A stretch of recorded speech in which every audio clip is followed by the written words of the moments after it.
자, 우리 창세기 토라 포션 따라합시다. 노아흐.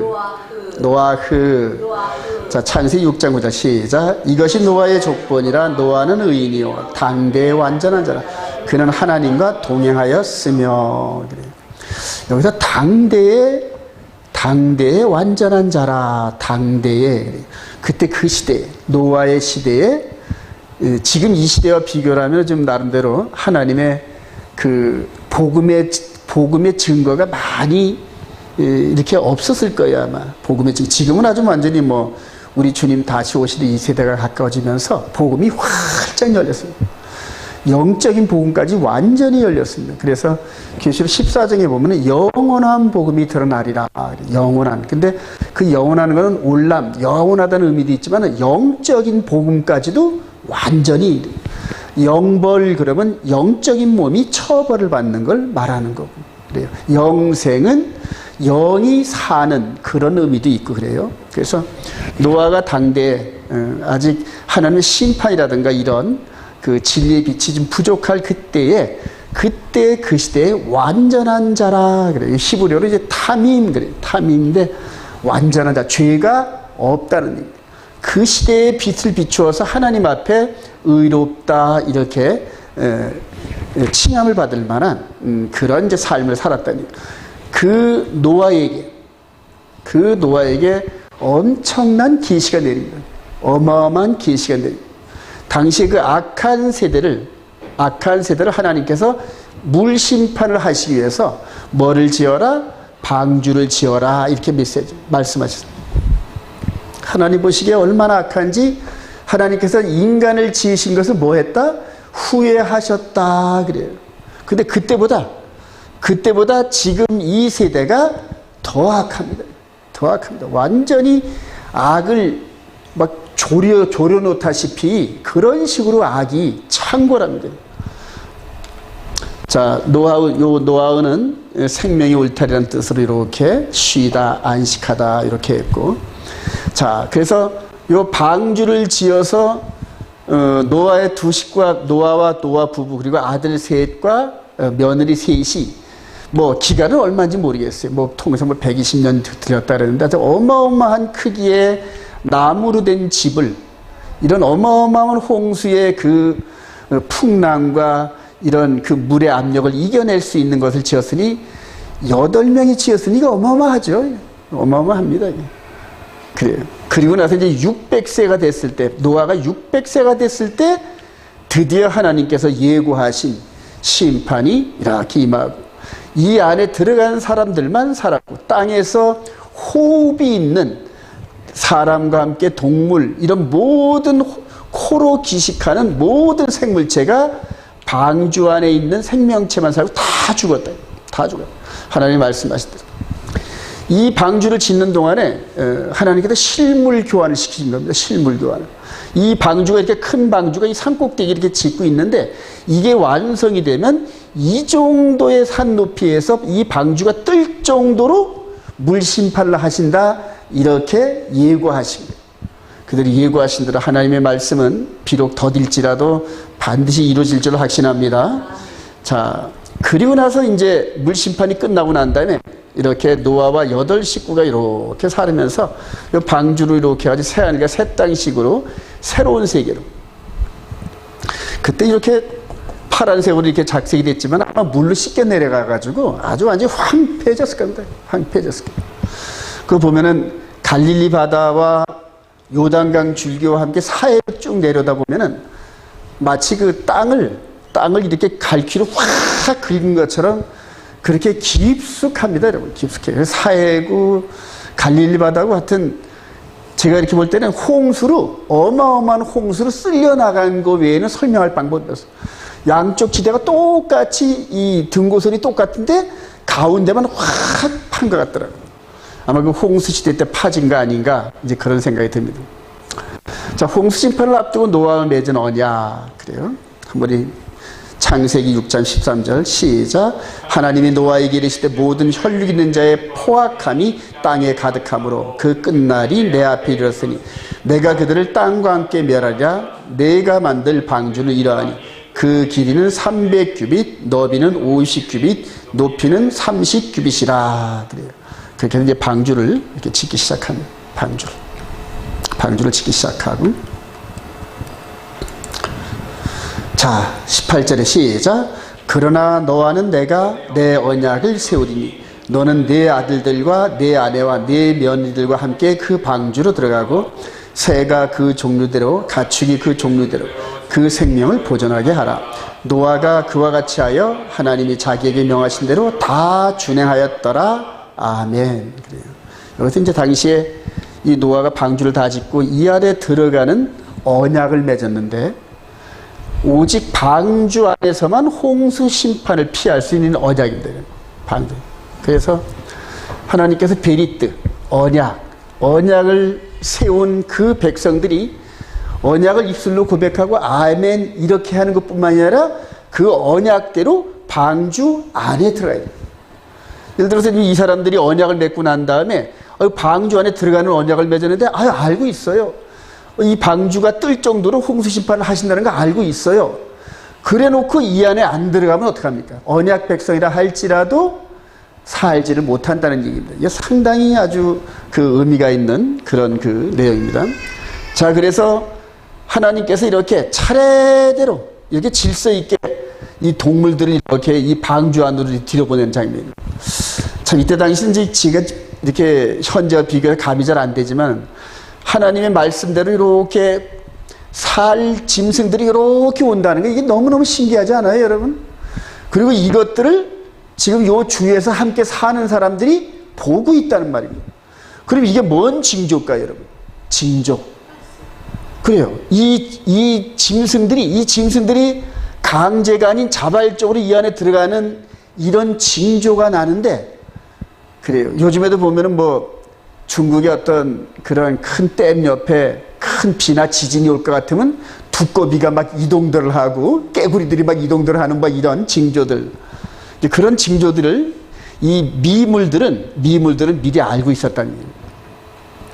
자, 방주 안에 그러면 그 다음에 이제 세월이 지나면서 뭐가 여러분 생각납니까? 요 텐트 안에 그래요. 텐트 안에. 그러니까 성막. 이 성막 안에만 구원이 있습니다, 여러분. 예. 그러니까 하나님께서 방주 안에 그 다음에 텐트 안에서 지금 하나님이 여기 임재하고 계시죠. 여러분들 지금 이게 방주 안에 노아의 8 식구만 있었을까요? 하나님의 임재가 함께 있었을까요? 함께 있어요. 언약과 함께 하신단 말이에요.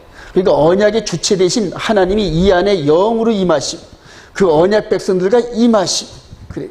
그리고 창조하신 모든 그런 피조물들과 이 언약 안에 함께 머무신다. 할렐루야. 자, 그리고 세월이 흘러 모세를 통하여 애굽에서 이 백성들을 이끌어내면서 광야에서 이 성막을 짓게 하셨어요. 이 성막이 너무너무 중요합니다. 이 안에 누가 계신다? 하나님이 임재의 상징인 구름 기둥과 불 기둥이 함께 있어요. 여기서 눈에 보이지 않는 임재가 함께 있었던 이 임재가 이제는 눈으로 이렇게 우리 눈에 보이는 임재로 함께 하시고 이 백성들이 언약 백성들이 살면서 이 임재하신 이 울타리 안에서 사는데 이 세상 밖에서 삶이 있는 게 아니라 항상 하나님 앞에 이 안에 예배를 드리는 형태로 해서 영이 살아가는 거예요. 영이. 그래요. 여러분들 이해가 되시죠? 요게 방주라면 요것도 성막인데 성막 밖에는 구원이 있을까요? 없을까요? 구원이 없습니다. 예. 그래서 이 백성들이 항상 하나님께서 정하신 모에딤 그 절기 안에서 약속된 장소 안에서 영과 진리 안에서 이 안에 임재하시는 하나님의 임재 안에 들어가서 예배를 드려야 됩니다. 예배를 드려야 됩니다. 이해가 되시나요, 여러분? 그리고 이 안에 들어갈 때는 죄가 묻어있는 세상에서 그냥 들어갈 수가 있는 게 아니란 말입니다. 그러니까 반드시 양의 문 입구에서 내가 고백한 짐승의 피로 죽은 피를 가지고 죄사함을 얻은 연후에야 예배의 대표자인 제사장과 대제사장이 번제단, 물두멍, 그 다음에 성소와 지성소까지 들어가는 이런 절차를 통하여 이 안에 임재하고 계시는 하나님을 예배한다. 할렐루야. 그래요. 근데 이것이 완전한 건 아니에요, 여러분. 또 한 걸음 더 나가서 이제는 요 짐승이 줍는 요 번제단 요 안에 자리에서 우리 주님이 십자가로 죽으셨다. 할렐루야. 예. 나중에 이 번제단이 예루살렘 성전산에 이렇게 설치가 됩니다.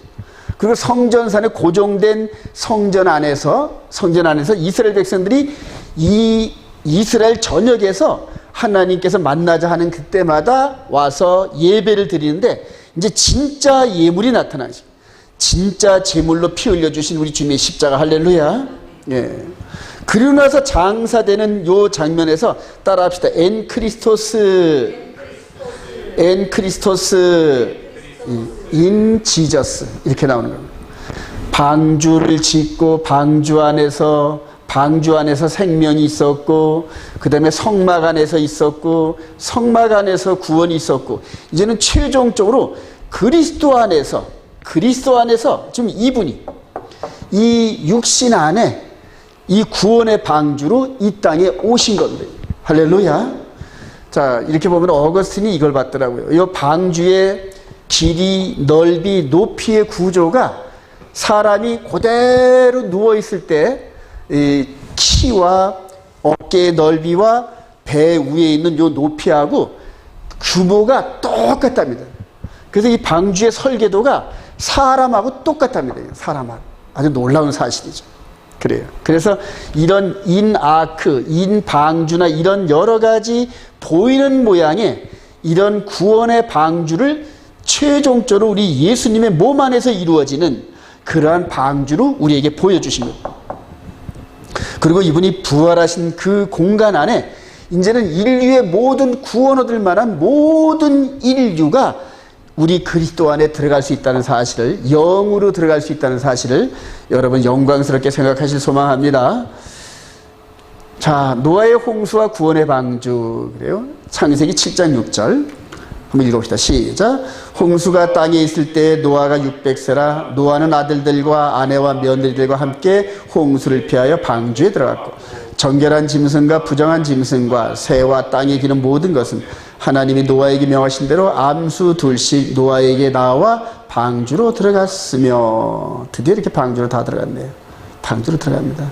그리고 참 이 그림이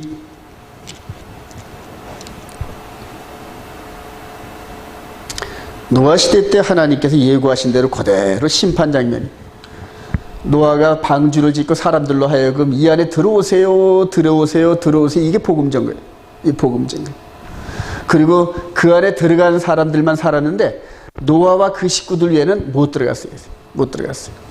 드디어 사람들이 비가 내리면서, 비가 40일 동안 땅에 내리면서 이 방주가 뜰 정도로 이렇게 물이 차오르고, 온 세상이 모든 산들이 물 아래에서 이렇게 있으면서 오직 이 지구촌 위에 방주 하나만 달랑 보였어요.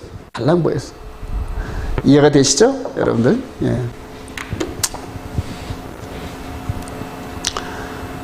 그 결과 창세기 7장 10절 시작. 7일 후에 홍수가 땅에 덮이니 노아가 600세던 해의 둘째 달 곧 그 달 14일이라 그날에 큰 기품의 샘들이 터지며 하늘의 창문들이 열려 40주야를 비가 땅에 내리고. 그래요.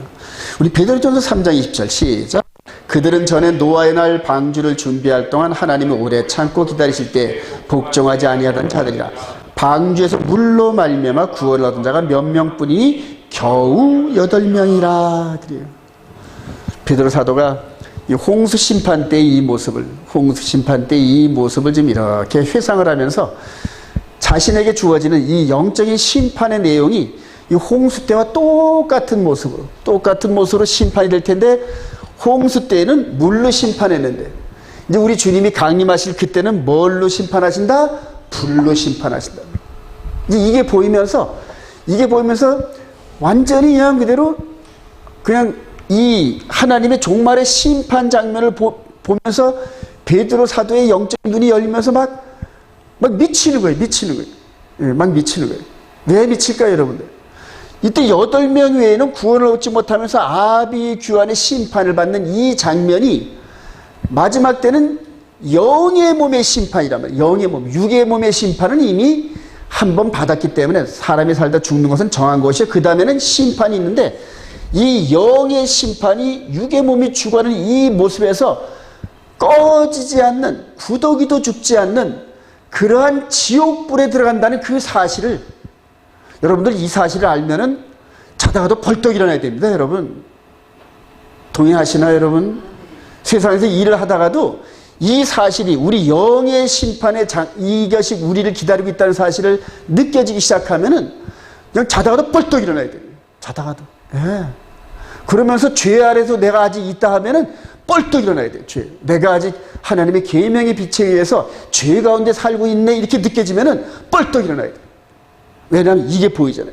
이게 물이 불로 변한단 말이에요. 물이 불로 변한. 이제 그게 우리 미래에, 우리 현재 육신의 뿐만이 아니라 죽고 난 이후에 영원한 세계를 살아가야 할 영의 몸의 시대에 이 심판이 기다리고 있다는 사실을 여러분 깨닫는다면은, 죄를 지라고 지구촌 땅덩어리 갖다 안겨준다 하더라도 죄를 못 져요. 여러분 사람이 살다가 육신의 정욕과 이생의 자랑과 세상의 모든 재화와 재물이 육신의 생명이 떠나는 그 순간에 나하고 아무런 관계가 없어요. 아무런 관계. 얼마 전에 고 이건희 삼성 재벌그룹 회장이 얼마나 많은 재산을 당대에 쌓았습니까?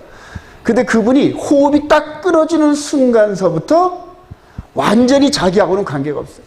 자기하고는 관계가 없어요.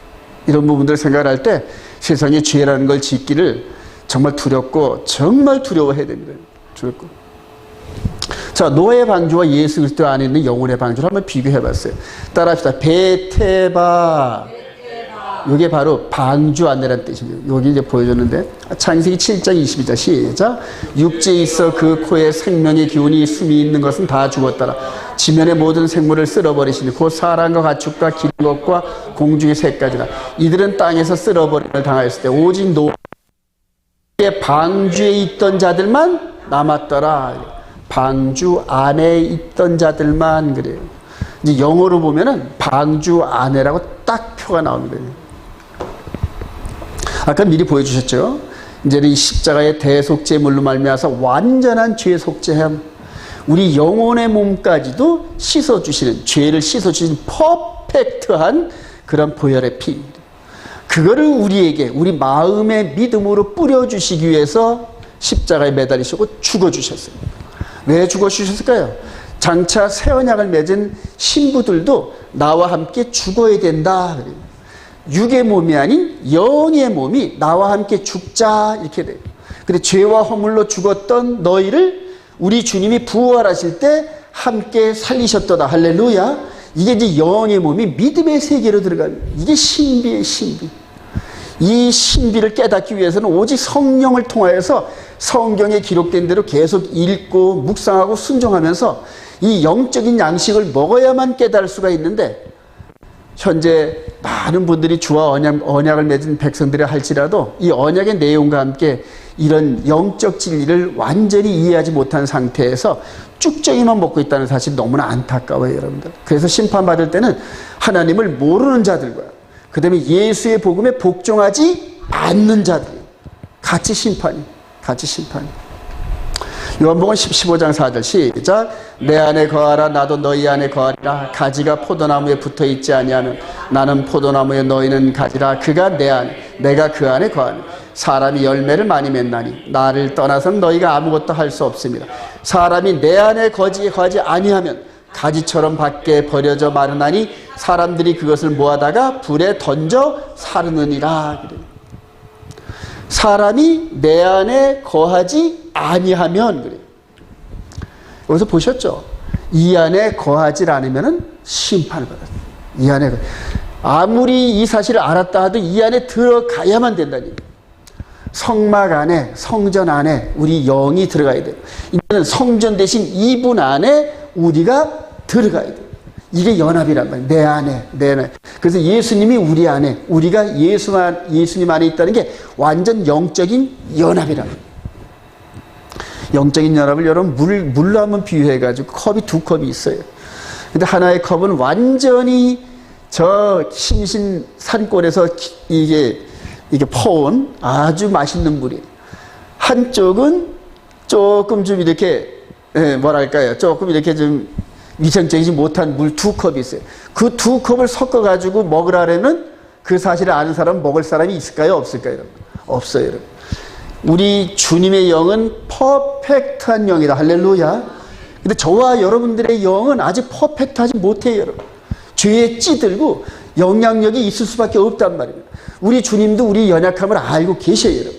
그럼에도 불구하고 이분 안에 들어가서 이제 그 영광의 예배를 드릴 수 있다는 것은 우리가 보혈의 피가 있다는 겁니다. 우리의 죄를 씻어주시면서 모든 걸 맑게 씻어주실 이 보혈의 피가 우리 마음에 뿌린 바 되어 있기 때문에 이분 안에 들어갈 수 있다는 사실을 우리가 큰 기쁨으로 여기를 소망합니다. 이게 영적 비밀이에요. 영적 비밀. 그리스도 보혈 외에는 이분과 함께 연합할 수 있는 방법이 전혀 없어요. 전혀 없어요. 자, 우리 노아의 생애 기간에 나타난 구원의 심판의 모형, 그래요. 너무너무 중요한데 여러분들 요거를 잘 이해하시길 소망합니다. 창세기 6장 13절 시작. 하나님이 노아에게 이르시되 모든 혈육 있는 자의 포악함이 땅에 가득하며 그 끝날이 내 앞에 있으니 내가 그들을 땀게 안까 멸하리라. 자, 요 장면은 지금 노아의 생애에 따릅니다. 크로노스 타임. 한대 기간은 카이로스 타임. 자, 우리 지난주에 잠깐 보여드렸던 이걸 한번.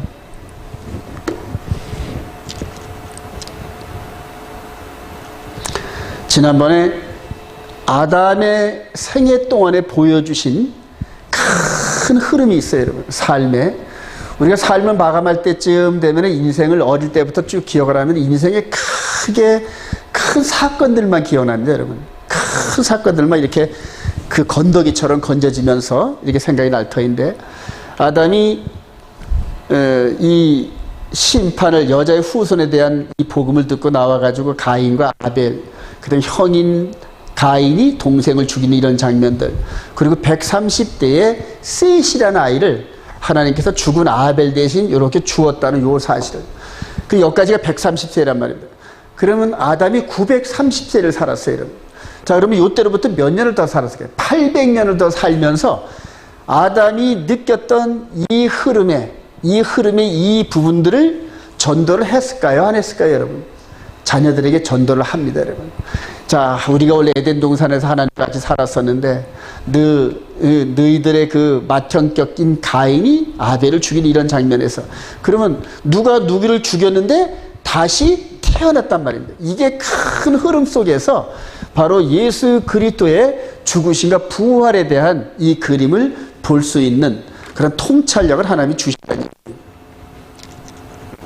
자, 그러면서 아담이 비록 멀지만은 먼 발치에서 귀한 분이 와서 죽으시고 부활을 하고, 그 다음에 마지막 심판되는 그런 장면들을 어렴풋이 보면서 복음의 빛이 이렇게 온 겁니다.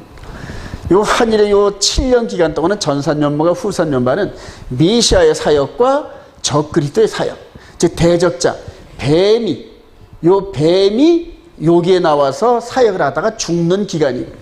요 전산년 기간은 여자의 발꿈치가 상하는 메시아가 오셔서 십자가에서 죽으시고 부활하는 그런 모습으로, 요 구조를 잘 이해하시면 너무너무 여러분들 성경 보기가 편합니다. 자, 그럼 다음 세대의 노아 때는, 노아는 지금 이 방주를 짓고 심판되는 이런 장면들을 보면서 이 조상 아담의 이 메시지를 듣고 다시 오버랩을 시키면서 무엇을 봤을까요, 여러분? 바로 누구 안에서 구원과 심판이 있다는 사실을 어렴풋이 보는 겁니다. 이해가 되십니까, 여러분? 이 노아의 홍수는 바로 이 부분만 여러분들이 건져도, 그리고 이것이 예수 그리스도로 말미암아 나중에 바울 사도가 in Christ, 예수 안에 말을 전할 때마다, 복음을 전할 때마다 예수 안에 반드시 들어갑니다. 뭘 느꼈을까요? 바로 테바 안에, 그래요. 방주 안에 이렇게 했는데, 이것을 이 노아도 먼 발치를 보면서 마지막 때 이 참 하나님 앞에 쓰레기 같은 그런 모습으로 다가오는 우리 인간들을 심판하실 그러한 모습을 먼 발치에서 봅니다. 먼 발치에서. 그래서 우리 주님이 오시는 그런 그림, 그리고 주님 안에 있는 자들은 구원을 얻고 주님 밖에 있는 자들은 불심판을, 이때는 물심판을 받았는데 이때는 불심판을 받는, 여러분, 우리가 정말 살아가면서 첫째는 하나님을 아는 것과 예수 그리스도를 믿는 것 자체가 큰 축복인 줄 믿으시기 바랍니다. 그리고 나서 영적으로 이 구원의 비밀을 깨달으면서 구원에 이르는 방주 안에 들어가는 것과 예수 안에 들어가는 이게 뭔지 깨닫게 되는 것을 너무너무 영광스럽게 생각하시기 바랍니다. 그것만 봐도 우리는 해피하단 말입니다. 자, 사도행전 17장 30절 시작. 알지 못하던 시대에는 하나님이 간과하셨거니와 이제는 어디든지 사람에게 다 명하사 회개하라 하셨으니 이는 정하신 사람으로 하여금 천하를 공의로 심판할 날을 작정하시고 이에 그를 죽은 자 가운데서 다시 살리신 것으로 모든 사람에게 믿을 만한 증거를 주셨습니다 하니라.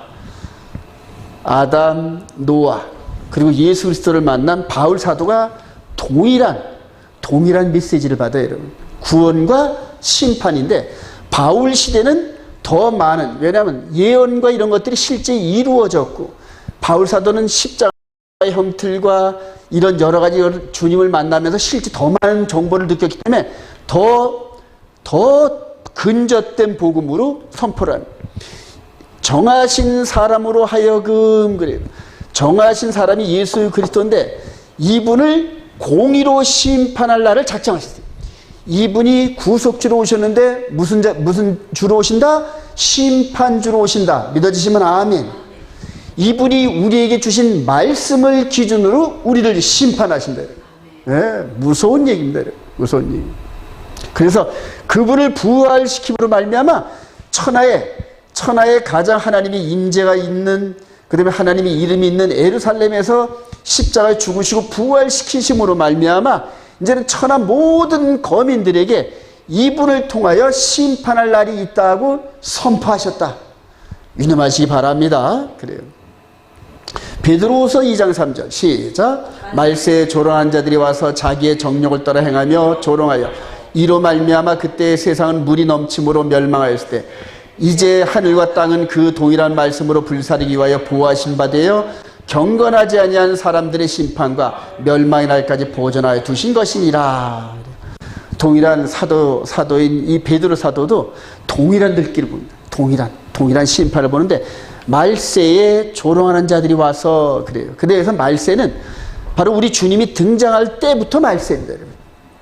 주님이 등장하는 요 때부터 말세면서 마지막 심판날 여기까지가 말세의 그 기간입니다.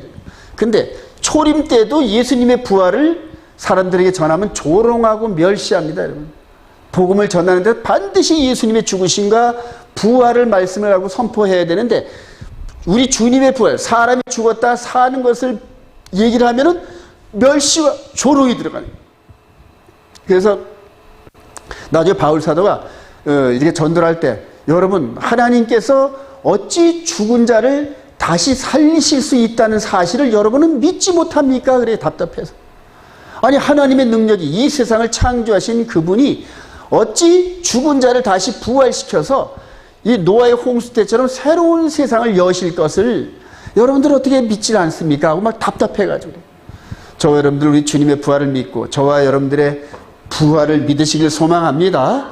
자, 그때 세상은 물 넘침으로 멸망. 이제는 동일한 말씀으로 불사르기 위하여 그래요.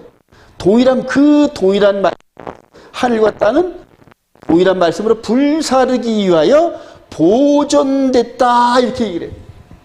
현재 저와 여러분들이 살고 있는 이 땅은 인간의 손때가 묻고 죄악이 묻어가지고 하나님 보시기에 정결하지 않아요, 여러분. 하나님께서 싹 엎어버리고 만약에 여기서 우리가 다시 산다 그러면은 싹 갈아엎고 우리 인간들의 죄악에 묻어있는 문명을 싹 갈아엎어버리고 다 태워버리고 그리고 새하늘과 새 땅을 바라보는도다. 믿으시면 아멘. 여기에서 이제 문제가 생기는 게 이 유대인들이나 이스라엘 백성들이 우리 주님이 다시 오시면은 자기들과 함께 1000년 동안 현재 예루살렘을 중심으로 한 여기에서 1000년을 통치한다는 이게 문제가 되기 시작해요. 동일한 유대인들, 동일한 사도들은 불사르기 위하여 보호한 바 되어 있다 그래서 요 중간에 불사르기 전에 천년왕국이라는 개념이 전혀 없어요. 사도들의 글에는. 네. 우리 주님이 다시 오시는 그때쯤 되면서 구원과 심판이 있지, 그 땅에서 1000년 동안 왕노릇하고 이 유대인들과 이스라엘 백성들과 1000년 동안 통치한다는 그런 개념이 전혀 없습니다. 전혀 없습니다.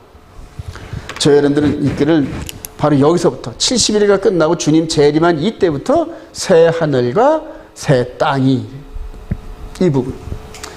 자, 그래서 여기 이 70일의 안에서 살고 있는 모든 사람들은 구원과 심판의 빛을 보면서 육신의 삶을 살 동안에 구원과 멸망이 결정됩니다. 이제 이 육신이 눈을 감으면 그때는 딱 그냥 필름이 딱 끊기는 거예요. 예, 상황이 딱 끝나는 거예요. 마지막까지 우리 상황이 끝나기 전까지 마지막 좌편감도 우편감도의 그 생이 마감되는 그 순간까지도 우리의 영의 몸은 일생 동안 기억된 모든 것들이 이렇게 파노라마처럼 나타나면서 하나님 앞에 죄악된 것들을 끝까지 회개하고 한 점도 남음이 없는 그러한 죄를 깨끗이 씻을 수 있는 기회를 하나님이 계속 주시는 거예요. 계속 주시는 거예요. 우리 주님이 경고해요. 공고한 상태에 이르기 전에 그래요. 너희들은 창조주를 기억하고 장차 받을 영적인 심판과 이런 부분들을 두렵고 떨림으로 기억을 하면서 모든 죄를, 그래서 이런 사실을 아는 현재서부터 여러분 죄라는 것들을 두려워 떨리면서 멀리 하시기 바랍니다. 어떤 상황이 있어도 죄와 가까이 하면 안 됩니다. 여러분, 죄와 가까이 하면 안 됩니다. 내가 죽을지언정, 당장 바울 사도처럼 목베임을 당해 죽을지언정, 내 재산이 전부 날아간다 하더라도 거짓말을 하면 안 된다는 얘기예요. 거짓말을. 그게 하나님이 원하시는 우리 믿음의 뿔입니다, 여러분. 근데 거기까지는 아직 저와 여러분들이 미치지 못하기 때문에 늘 울면서 회개하고 더 다시 기도하고 그럴 수밖에 없는 거예요. 지금 뭐 이게 퍼펙트하다라면은 바로 휴거시키시게 계속 우리가 죄를 끌어안고 고통과 갈등과 싸움 속에서 계속 나가는 겁니다. 계속 나가는 거예요. 자, 노아 홍수는 종말의 심판의 모형이다 이렇게 했는데, 여기를 한번 보시면서 우리 마태복음 24장 37절 한번 읽어봅시다. 시작. 노아의 때와 같이 인자 임함도 그러하리라. 홍수 전에 노아가 방주에 들어간 날까지 사람들이 먹고 마시고 장가들고 시집가고 있으면서 홍수가 나서 그들을 다 멸하기까지 깨닫지 못하였으니 인자 임함도 이와 같으라. 그러므로 깨어있으라. 어느 날에 너희 주가 임할는지 너희가 알지 못함이니라. 그래요. 여기서 아마 베드로 사도가 요 사람 아닐까 싶어요. 사도들을 이렇게 대동하면서 성전산을 내려다보시면서 지금 교육을 시키는데 완전 3년 반 동안 신학한 거거든, 이 사람들이. 우리 주님께서 신학 교수시고 그러면서 실제적으로 표적과 기적을 실습을 통하여 보여줘가면서 메시아의 힘을 증거하면서 이 신학생들을 지금 가르치는 거 여러분 보셔야 합니다. 그러면서 우리 주님이 노아의 때의 홍수에 대한 이런 상황을 놓고 실물 교육을 시킵니다. 자, 그런데 특징이 있어요. 방주에 들어날까지 사람들이 먹고 마시고 장가들고 시집가고 그래요. 있으면서, 그러니까 평상시에 그냥 삶을 살았다는 얘기예요. 어떠한 경고나 이런 부분들도 자연적인 면이나 이런 부분에서 경고가 없다는 얘기예요. 그런데 경고는 하는데 누가 하나 이 말씀을 깨달은 자들이 말씀을 통하여 계속적으로 선포합니다. 그들에게 느껴지는 이 영적 감각, 그래요. 지금 짐승의 표로 사용되어지는, 제가 여러분들에게 알려드리는 뭡니까? 암호화폐 시스템이에요. 이게 짐승의 표로 나타났다는 사실이 저를 경악하게 합니다. 전혀 몰랐었어요, 이걸. 경악하게 합니다.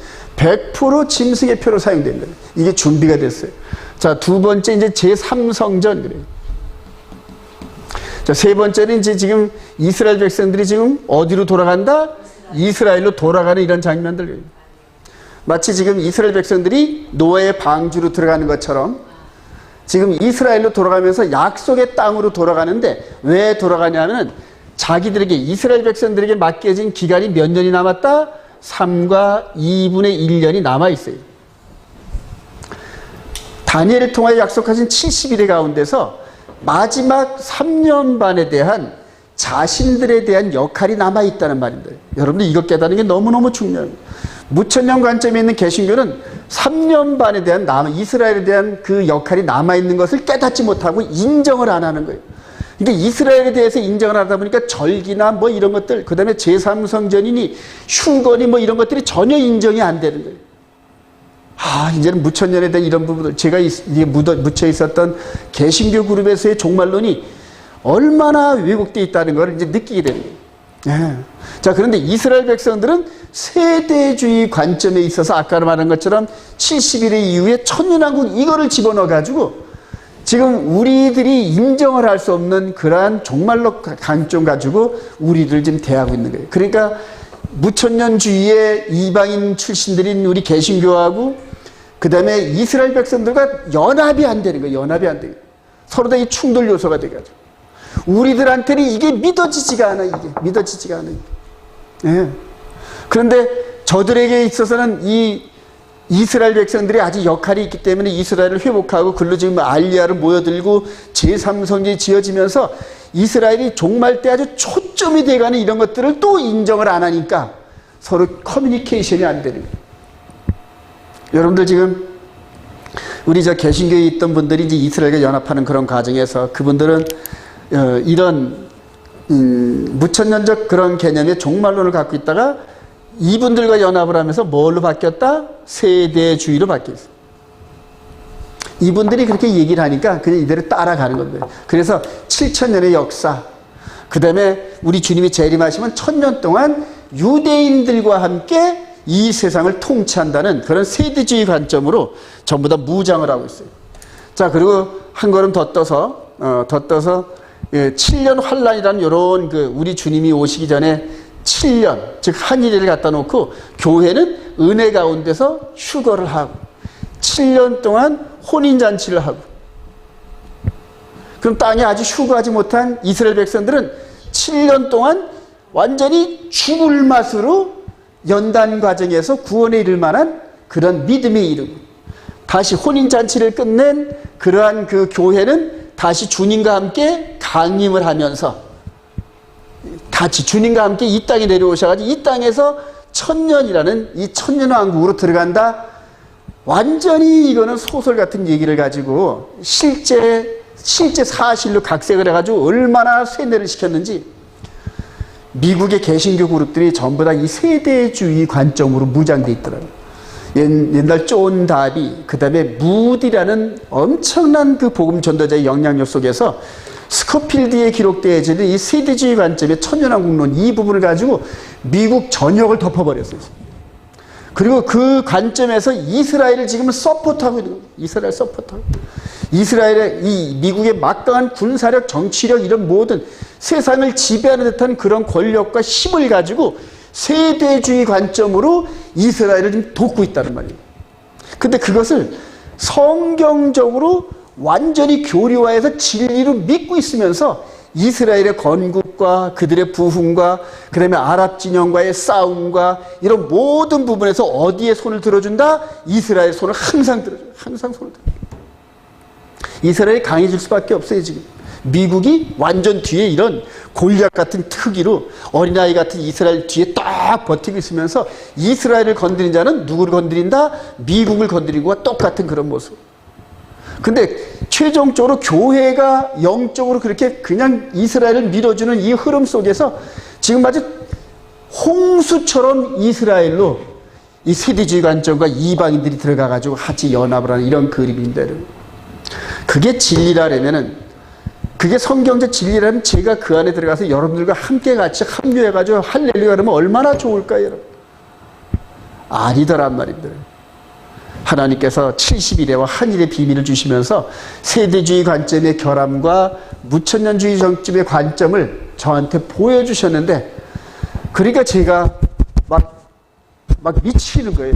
말씀을 통하여 깨닫고 이거를 증거하면서 노아의 홍수 때처럼 진리는 방주 안에 들어가는데 이 진리를 따르는 사람은 8사람 뿐인데, 그리고 나머지는 홍수가 안 내려 비진리의 이 흐름 아래서 전부 방주 밖에 있어도 괜찮아, 이런 그 주의였단 말이에요.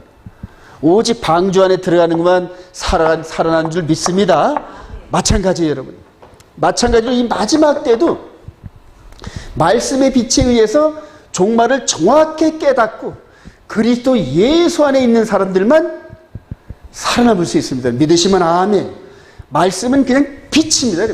말씀은. 그래서 말씀대로 언약대로 방주 안에 들어간 사람만 사는 것처럼 말씀대로 이분 안에 있는 분, 이분 안에 있는 생명만 구원에 이를 줄로 믿습니다.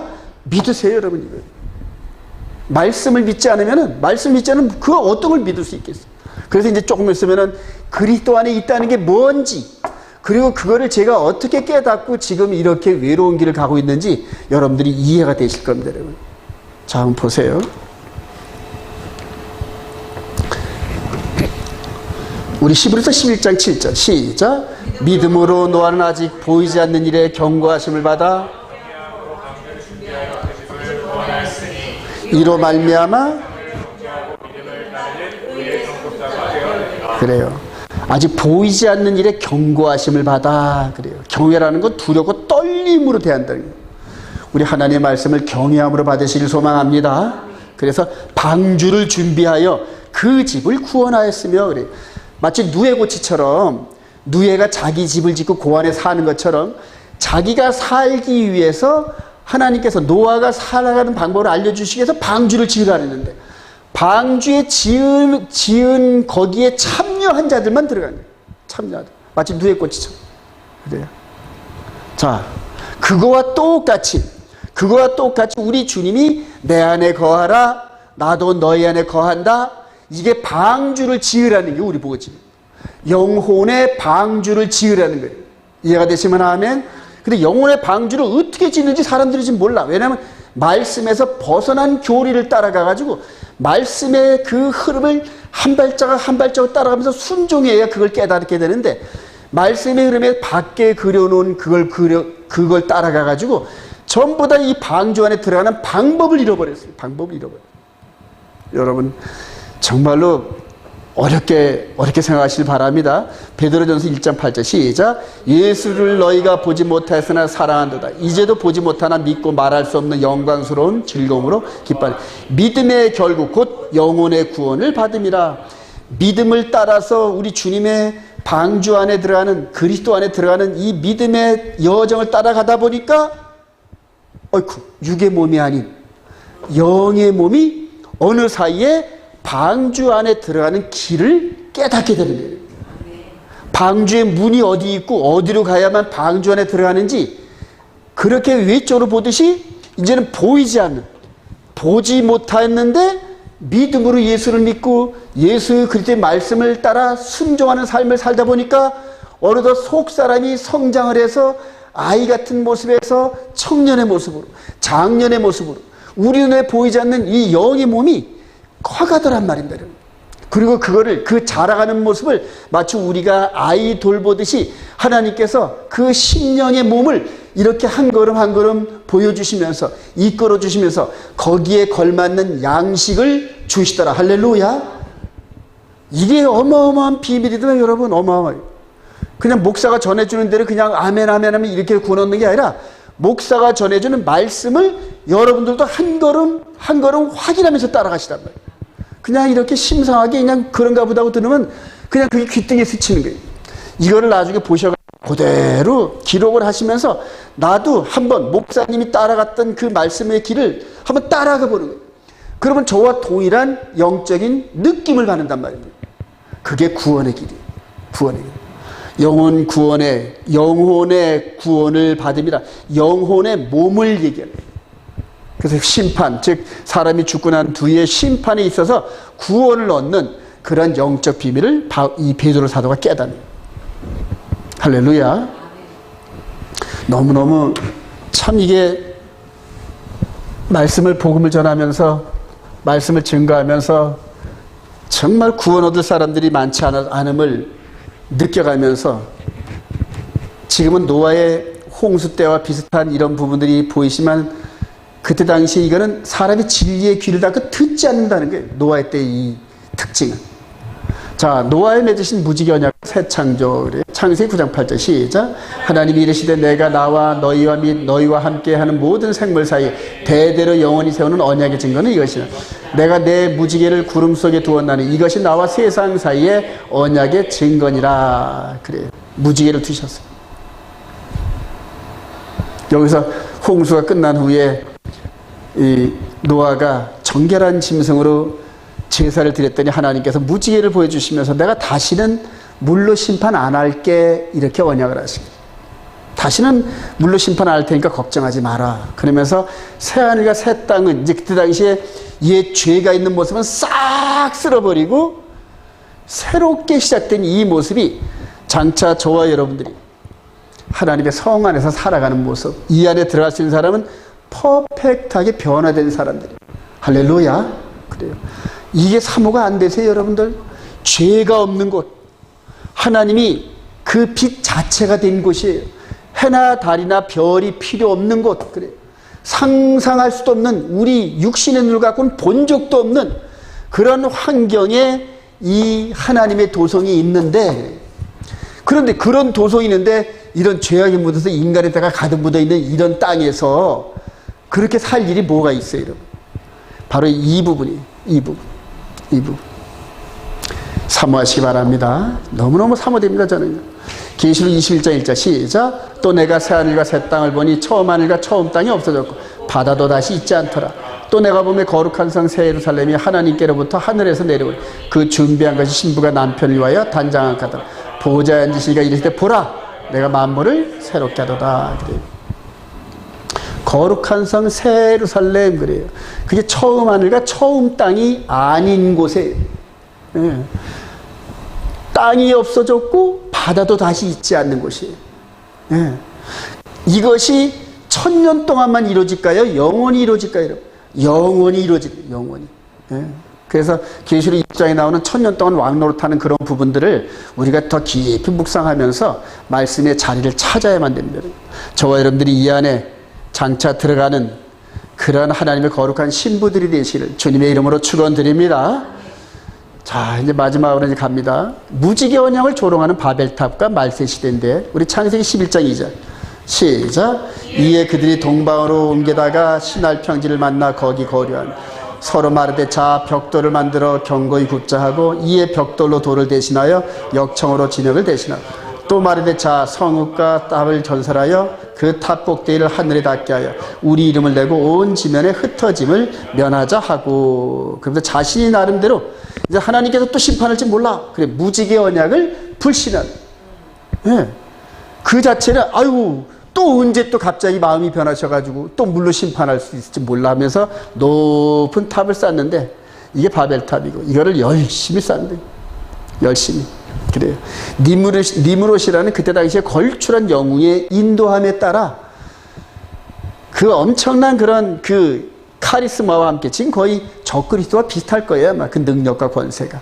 니무롯이라는 사람들을 리더십으로 해서 하나의 결집으로 만들면 높은 탑을 계속 쌓습니다. 마지막 때 적그리스도가 등장하는 이전에, 적그리스도가 완전히 등장하기 이전이라도 적그리스도의 영이, 그 강력한 영이 사람들을 지배하면서 바벨탑 시대와 똑같은 모습으로 하나님을 조롱하고 있습니다. 그때 이제 이 무지개인데 그 무지개를 지금 끌어다가 동성애하는 국기로 만들었어요. 그러니까 하나님의 무지개의 이 사인을 얼마나 멸시하고 조롱합니다. 하나님께서 지금 창조주이신 하나님께서 지금 그걸 이렇게 내려다보시면서 그냥 막 그래. 그러니까 망령되이. 그러니까 요때도 노아의 홍수 때도 사람을 지으신 걸 후회하듯이 지금 이 시대에 지금 세상 돌아가는 이거를 영의 모습까지 바라보면서 정말로 후회하시는데, 그런데 왜 아직 심판 안 하실까? 저와 여러분들처럼 하나님의 언약을 굳게 믿는 노아와 8식구 같은 그런 렘넌트들이 있기 때문이다. 할렐루야. 왜냐면 같이 심판하면 그들이 다치니까 안 되거든요. 그러니까 그들이 완전한 알곡이 돼서 방주 안에 들어가서 안전해질 때까지, 그래요. 질 때까지. 이제는 예수의 그리스도 안에 들어가서 완전해질 때까지, 그래요. 그때까지 세상 하나님을 향하여 지금 마귀가 장차 이 3년 반 동안에 이 제3성전에서 내가 하나님인데 이런 식으로 하늘을 향하여 참남한 말을 하고 그 백성들에게 높임을 받으면서 여기서 니무롯이 높임 받잖아요. 바벨탑 꼭대기에. 그런 식으로 온 지구촌 백성들에게 높임을 받는데 그를 경배한단 말이에요. 그리고 그를 경배하는 조건으로 뭘 받는다? 짐승의 표를 받는 거예요, 여러분. 이 짐승의 표는 이 적그리스도의 나라에 들어가는 주민등록증입니다. 주민등록증. 그러니까 그거를 안 받으면 못 들어간단 말입니다. 그래요. 저와 여러분들은 그거를 안 받을 그런 환경이 되기를 소망합니다. 그리고 완전히 깨닫고 정말 내가 현재 죽을지언정, 목배임을 당하여 죽을지언정 이것만은 절대 안 받겠다. 실행에 옮기시기를 소망합니다. 정말입니다, 여러분. 정말입니다. 디모데후서 3장 1절 시작.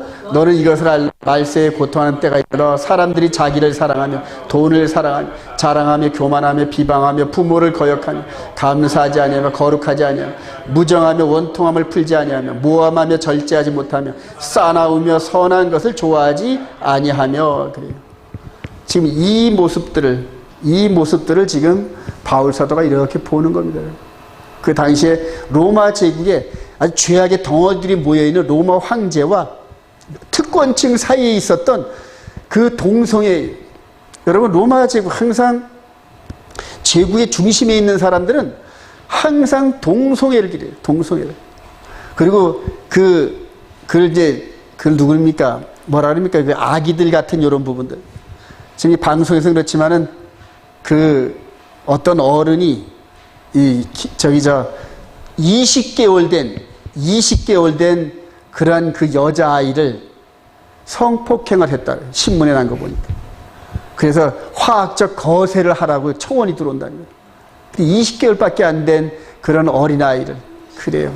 너무너무 이게 지금, 여러분들 지금 이 동성애 하는 이런 완전히 육신의 정욕과 이런 그 땅의 것의 만족을 추구하는 그런 그 결과물이 극한 상황의 쾌락을 즐기기 위해서 말도 못한다. 그래요. 이것들이 뭐 아랫 사람들이 하는 것 같죠? 특권층들이 그렇게 합니다. 특권층들이. 아이들을 옆에다 이렇게 데리고 성적 놀이개로 로마 제국 때 그런 특권층들이 다 그렇게 했답니다.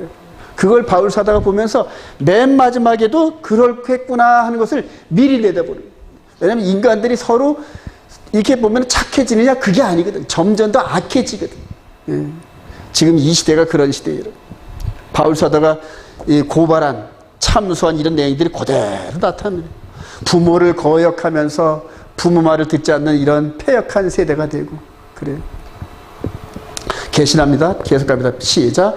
배신하며 조급하며 자만하며 쾌락을 사랑하기를 하나님 사랑한 것보다 더한 경건의 모양은 있으나 경건의 능력은 부인한 이 같은 자들에게서 내가 돌아서라.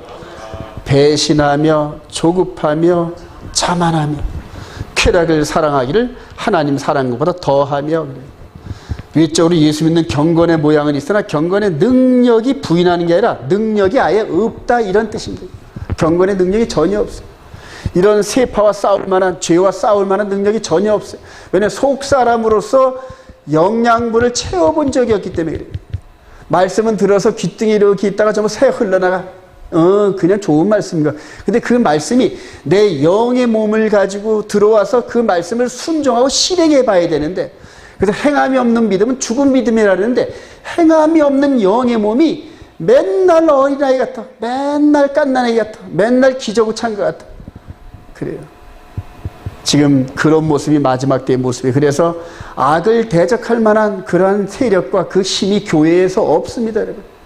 세속에 따라갈 수밖에 없는 교회. 그래요. 하물며 맨 마지막에 순종하면서 생명까지 내놔야 할 그런 상황이 오면은 전혀 안 됩니다, 여러분. 여러분 두렵고 떨리기를 소망합니다. 그리고 기도하시길 바랍니다. 먼저 내 신앙을 지키고 나와 관계되는 사람들과 연합을 하고 함께 연합을 하면서 둘이 모여서 힘을 더 얻고 두셋이 모인 곳에서 우리 주님이 함께 하시는 그러한 그 연합의 힘의 고리를 만드시길 소망합니다. 그래요. 예수 그리스도의 계명 안에 거하라. 이게 이제 핵심입니다. 이 메시지를 강조하는 교단이 하나도 없습니다. 요한일서 3장 23절 시작. 그의 계명은 이것이 곧 그의 아들 예수 그리스도의 이름을 믿고 그가 우리에게 주신 계명대로 서로 사랑할 것이요 그의 계명을 지키는 자는 주 안에 거하고 주는 그 안에 거하시다니 우리에게 주신 성령으로 말미암아 그가 우리 안에 거하신 줄을 그래 그의 계명을 지키는 자는 주 안에 거하고 오늘 베테바 방주 안에 이렇게 눈으로 보이는 육신의 생명이 구원을 얻듯이 이제 영의 생명은 바로 그의 계명을 순종하면서 주 안에 거하라는 겁니다. 그래요. 주 안에 거한다는 것은 그분이 우리에게 주어진 계명대로 살아가는 걸 믿으시기 바랍니다. 그래요. 여러분 보세요. 우리 주님이 시내산에서 이스라엘 백성들에게 준 이 두 돌판의 십계명은 우리 주님이 게 아니에요, 여러분. 아버지께로부터 받아서 그래요. 아버지께로부터 받은 말씀을 나는 저들에게 주어 싸우니 그랬단 말이에요. 요한복음 17장에 보면은 그냥 이 말씀을 우리 주님이 고백을 아버지께로부터 받은 그 말씀을 나는 저들에게 주어 싸우니 그 말씀이 저들을 지키어 주시옵소서. 그래요. 지킨다는 게 뭔가 이 말씀 안에 있는다는 게 마귀의 죄악으로부터 벗어나는 길이에요. 예. 이 말씀 안에 있는 게 우리를 지키는 걸 믿으시기 바랍니다. 그러지 못할 때는 주님이 흘려주신 보혈의 피가 항상 우리 마음 가운데 흘러서 우리가 이걸 깨닫고 회개만 하면은 저는 얼마든지 우리를 용서하시고 깨끗하게 하실 준비가 되어 있다. 할렐루야. 이게 복음의 핵심입니다. 두 돌판에 있었던 그거를 못 지킬 때는 짐승의 이 피로 탕감을 받고 다시 새로운 생명으로 거듭났던 이 모형과 그림자대로 우리 주님이 바로 그 자리에서 흘리신 보혈의 피가 우리 안에 들어와서 우리를 새 생명 가운데로 인도해 주신 줄을 믿으시기 바랍니다. 그래서 이 메시지를 지켜나가는 것이 바로 이분 안에 있다는 거예요. 요한사도가 그러잖아요. 요한사도가 제일 오래 살고 요한 1, 2, 3, 4를 맨 마지막에 기록했단 말이에요. 100세쯤 돼서 완전히 이 메시지를 끼면서 서로 사랑하라, 서로 사랑하라. 즉 십계명의 완성은 서로 사랑이다. 할렐루야. 퍼펙트한 사랑을 이루기 위해서 우리가 한 걸음 한 걸음 계명을 지키면서 한 계단 한 계단 한 계단 올라가는 거예요, 여러분. 믿음의 덕의 지식, 절제, 인내, 경건, 형제 우애의 사랑이라는 최종 단계까지 올라가면은 요한 사도가 죽을 때쯤 돼서 100세쯤 돼서 머리가 힘이 없어가지고 제자들의 부축을 받고 아론과 훌의 부축을 받은 모세처럼 이렇게 강대상에 올라가가지고 여러 말 할 것도 없이 그냥 보면서 이렇게 보면서 서로 사랑해 할렐루야. 우리 옆 사람 갑시다. 서로 사랑합시다. 왜냐? 영원히 살아가야 할 그 땅에서 우리가 함께 거주할 영원한 백성들이기 때문에 그런 거예요. 그것을 지금 현재 사랑으로 나타내가면서 천국의 삶을 미리 가불에 살아내는 가불에 살아. 정말 부부지간에 눈에 넣어도 안 아플 정도로 사랑하시길 소망합니다. 형제들 간에도 그렇게 사랑하시길 소망합니다. 그 방법이 이 말씀을 순종하는 것 외에는 없어요, 여러분. 이 말씀을 순종하는 패턴 외에는 없어요. 그래서 요한 사도가 그의 계명을 지키는 자는 주 안에 거하고 주는 그의 안에 거하시나니 믿으시면 아멘. 그래요. 오늘 방주 안에서 구원 얻을 8명처럼 이제는 저와 여러분들이 우리 주님이 우리 마음판에 기록한 대로 이렇게 마음판에 기록한 대로 계명의 삶을 따라 살면서 정말로 주 안에 거하는 기쁨이 늘 충만하기를 축원드립니다. 그래요. 요한일서 2장 7절 시작. 사랑하는 자들아 내가 새 계명을 너에게 쓰는 것이 아니라 너희가 처음부터 가진 옛 계명이 이 옛 계명은 너희가 들은 바 말씀이고 다시 내가 너희에게 새 계명을 쓰노니 그에게와 너희에게도 참된 것이라 이는 어둠이 지나고 참 빛이 벌써 비침이니라. 그래요. 사람들은 그래 십계명은 피해갖고 이제 서로 사랑하라는 그 계명대로만 따르면 되지 않느냐 그렇게들 말씀하시는 분들이 많아요. 아니에요. 십계명이 사랑이고 사랑이 십계명이에요, 여러분. 사랑이 십계명이에요. 그래서 저와 여러분들이 하나님의 일주일 만에 한 번씩 드려지는 예배는 반드시 안식일에 드려지는 주님의 순종함의 패턴이 순종하는 신앙의 여정에서 나타나야 되는 겁니다, 여러분. 예. 물론 금요 예배도 있고 수요 예배도 있고 많아요, 예배가. 그런데 가장 하나님과 다이렉트로 약속하고 피로써 맹세한 네 번째 안식일을 지킴으로 말미암아 그날을 거룩하게 하는 이 약속의 말씀은 우리 주님이 대대로 동일하는 거예요. 대대로 동일. 그거를 마귀가 떼어볼 바꾼 것을 지금 여러분들 깨닫기를 소망합니다. 요한일서 1장 4절 시작. 너희 자녀들 중에 우리가 아버지께 받은 계명대로 진리를 행하는 자들을 내가 보니 심히 기쁘도다. 내가 이제 네게 구하니 서로 사랑하자. 이제 새 계명같이 네게 쓰는 것이 아니요 처음부터 우리가 가진 것이라. 우리가 아버지께 받은 계명대로 그래요. 아버지께 받은 계명대로. 우리 주님은 전달자란 말입니다. 여러분. 아버지로부터 그래요. 즉 우리 아브라함과 이삭과 그다음에 이제 주의 종 엘리에셀을 이렇게 삼각관계를 비교할 때 아버지께서 아브라함 아버지가 여호와께로부터 받은 여호와의 도를 이삭에게 계속 가르치면서 전달해 줬단 말이에요. 마찬가지로 하나님 아버지께로부터 하나님의 완전한 품성인 십계명의 법대로 이분도 따라 살아갔다. 할렐루야. 내가 아버지의 계명 따라 살면서 아버지의 사랑을 받은 것처럼 너희들도 내가 전해준 그 계명대로 살면은 아버지의 사랑 안에 내 사랑 안에 거하리라. 할렐루야. 핵심이 십계명의 말씀. 얼마나 귀한지 지성소 안에 법궤를 따로 만들어서 그 안에다 넣어놓고 사람이 법궤 나무짝만 만져도 즉사하는 그러한 엄중한 장소에다 놓고 깨지 못하게 하려고, 도둑질하지 못하게 하려고, 바꾸지 못하게 하려고. 근데 이제는 그 말씀을 이 안에다가 기록하셨다. 할렐루야. 그래요. 근데 마귀가 이 안에 들어와서 그거를 이렇게 글자를 고치려고. 마귀가 들어와서 우리 세뇌를 해가지고 네 번째 안식일에 대한 이 부분을 첫째 날로 바꿔놓고 그대로 따라가게 하려고 마귀가 계속 우리 영 안으로 들어와서 우리를 지배하려고 해요. 다 지배당했습니다. 거의 다 지배당했습니다. 그래서 이 진리의 말씀을 우리 안에 기록된 말씀만을 완전한 진리를 믿고 그 누가 뭐라 해도 흔들리지 않기를 소망드립니다. 얼마나 이쁜 자매 마음에 새겨진 세워냐. 요한일서 1장 1절 시작. 또 사랑은 이것이 우리가 그 계명을 따라 행하는 것이.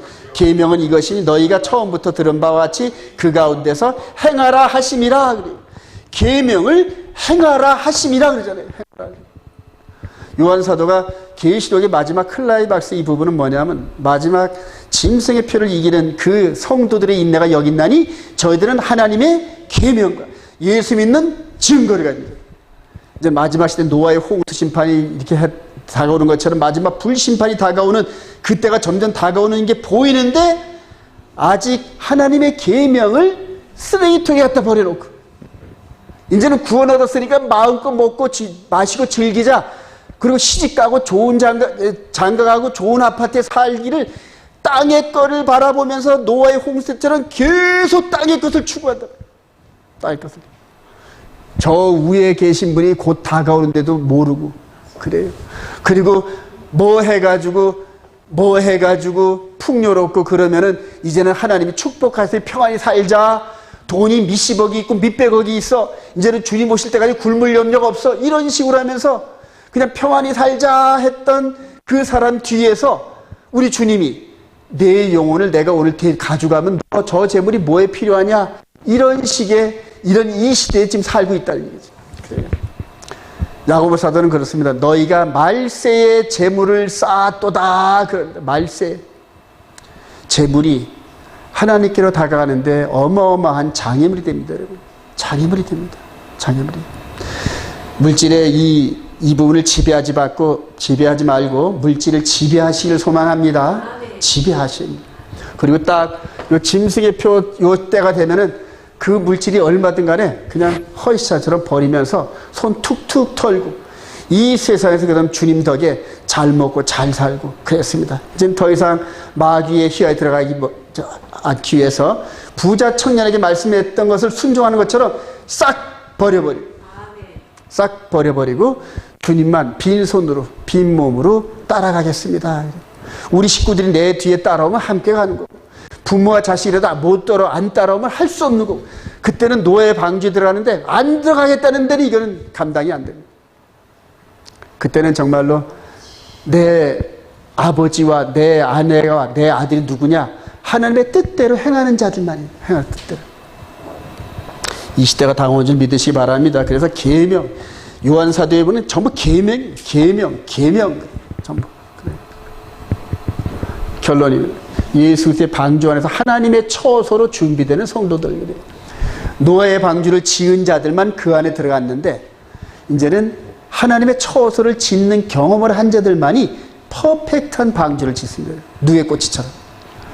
에베소 4장 21절 시작. 진리가 예수 안에 있는 것 같이 너희가 참으로 그에게서 듣고 또한 그 안에서 가르침을 받았을진데 너희는 유혹의 욕심을 따라 썩어져가는 구습을 따르는 옛사람을 벗어버리고 오직 심령이 새롭게 되어 하나님을 따라 의와 진리의 거룩함으로 지으심을 받은 새 사람을 입으라.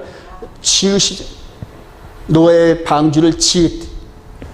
이제는 영적인 방주를 지어야 되는데 예수 그리스도 안에 있는 방주를 지라는 거예요. 그래요. 우리 영혼의 몸을 보호할 수 있는 방주를 지으라는 거예요.